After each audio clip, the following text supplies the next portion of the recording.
Hello, guys. Um, oh gosh, excuse me. Um, this week we're going to be reading Anne of Green Gables, which was one of the books I read in elementary school growing up. It's a very coming of age story, and I think it'll remind a lot of you guys of yourselves, if not just a rambunctious little kid just having fun and being herself. And I really like this book. Unfortunately, on this copy of the book I have, I don't seem to find a blurb, but I'll just tell you a little bit about it. So Anne, the girl in the cover picture, she is an orphan, and is she I am so sorry. She goes to Green Gables and she's adopted by an older family.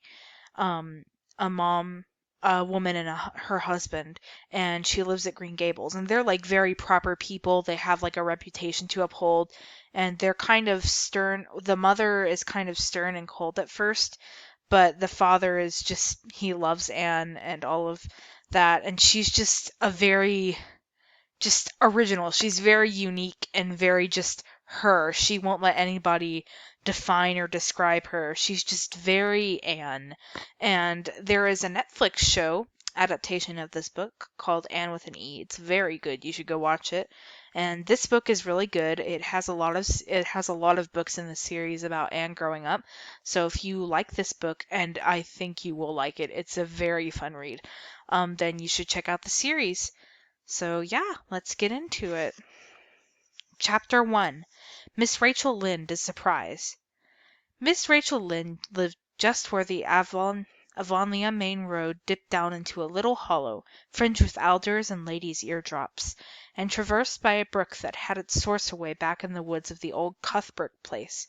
It was reputed to be an intricate, headlong brook in its earlier course through those woods, with dark secrets of pool and cascade. But by the time it reached Lynn's Hollow, it was a quiet, well-conducted little stream, for not even a brook could run past Miss Rachel Lynde's door without due regard for decency and decorum. It probably was conscious that Miss Rachel was sitting at her window, keeping a sharp eye on everything that passed, from brooks and children up, and that if she noticed anything odd or out of place, she would never rest until she had ferreted out the whys and wherefores thereof. There are plenty of people in Avonlea and out of it who can attend closely to their neighbors' business by dint of neglecting their own, but Miss Rachel Lynde was one of those capable creatures who can manage their own concerns and those of other folks into the bargain. She was a notable housewife. Her work was always done and well done. She ran the sewing circle, helped run the Sunday school, and was the strongest prop of the Church Aid Society and Foreign Missions Auxiliary.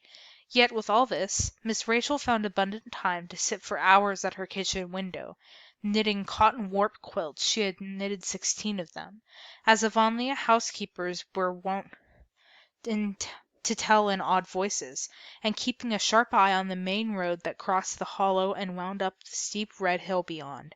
Since the Avonlea occupied a little triangular peninsula jutting out into the Gulf of St. Lawrence, with water on two sides of it, anybody who went out of it or into it had to pass over that hill road, and so run into the unseen gauntlet of Miss Rachel's all-seeing eye.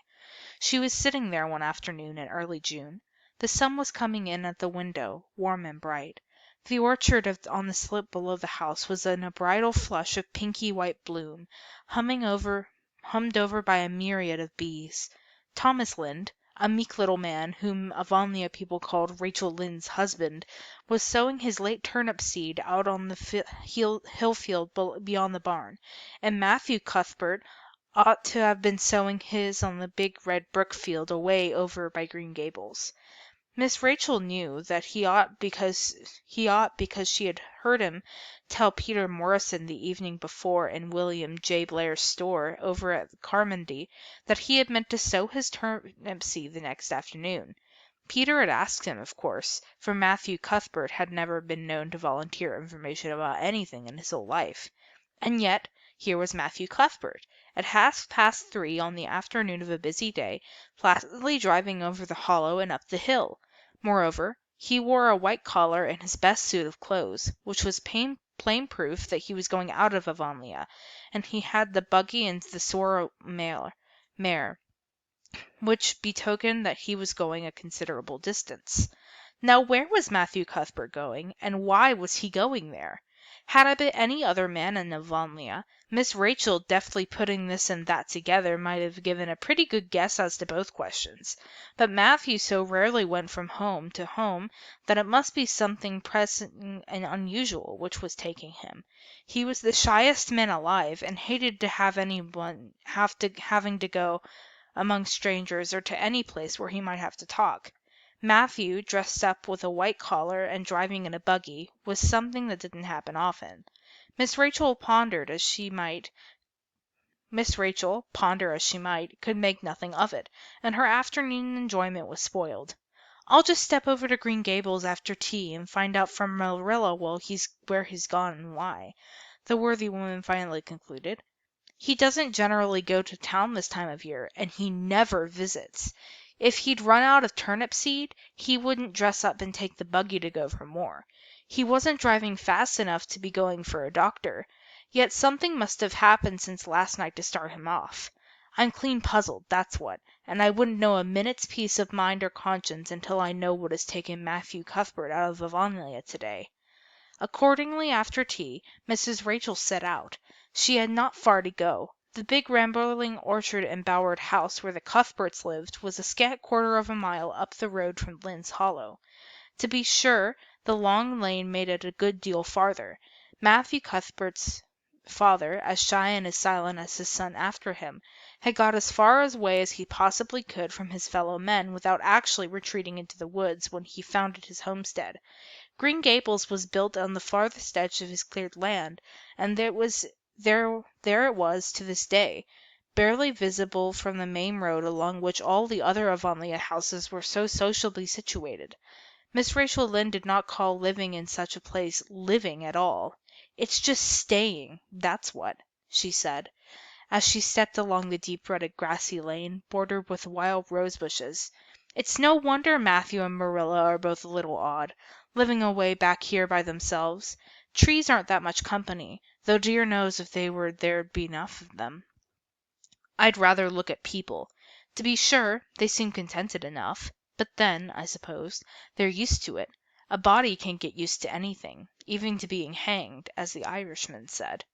With this, Miss Rachel stepped out of the lane and into the backyard of Green Gables. Very green and neat and precise was that yard, set about on one side with the great patriarchal willows and on the other side with prim Lombardies. Not a stray stick nor stone was to be seen, for Miss Rachel would have seen it if there had been. Privately, she was of the opinion that Marilla Cuthbert swept that yard as often as she swept her house. One could have eaten a meal off the ground without overbrimming the proverbial peck of dirt. Miss Rachel rapped smartly at the kitchen door, and stepped in when bidden to do so. The kitchen at Green Gables was a cheerful apartment, or would have been cheerful if it had not been so painfully clean as to give it something of the appearance of an unused parlor. Its windows looked east and west. Through the west one, looking out on the backyard, came a flood of mellow June sunlight, but the east one, whence you got a glimpse of the bloom-white cherry trees in the left orchard and nodding, slender birches down the hollow by the brook, was screened over by a tangle of vines. Here sat Marilla Cuthbert, when she sat at all, always slightly distrustful of sunshine, which seemed to her too dancing and irresponsible a thing for a world which was meant to be taken seriously. And here she sat now, knitting, and the table behind her was laid for supper.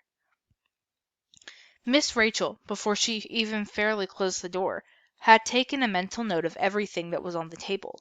There were 3 plates laid, so that Marilla must be expecting someone home with Matthew to tea, but the dishes were everyday dishes, and there was only 1 crab-apple preserves and 1 kind of cake, so the expected company could not be any particular company. Yet what of Matthew's white collar and the sorrel mare? Miss Rachel was getting fairly dizzy with this unusual mystery about the quiet, unmysterious Green Gables. "Good evening, Rachel," Marilla said briskly. "This is a real fine evening, isn't it? Won't you sit down? How are all your folks?" Something that, for lack of any other name, might be called friendship existed and had always existed between Marilla Cuthbert and Miss Rachel, in spite of, or perhaps because of their dissimilarity. Marilla was a tall, thin woman, with angles and without curves.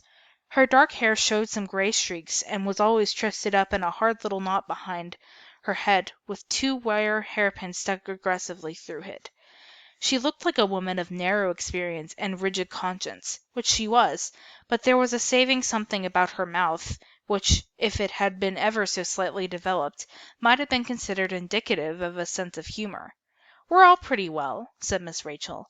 "I'm kind of afraid you weren't, though, when I saw Matthew starting off today. I thought maybe he was going to the doctor's." Marilla's lips twitched understandingly.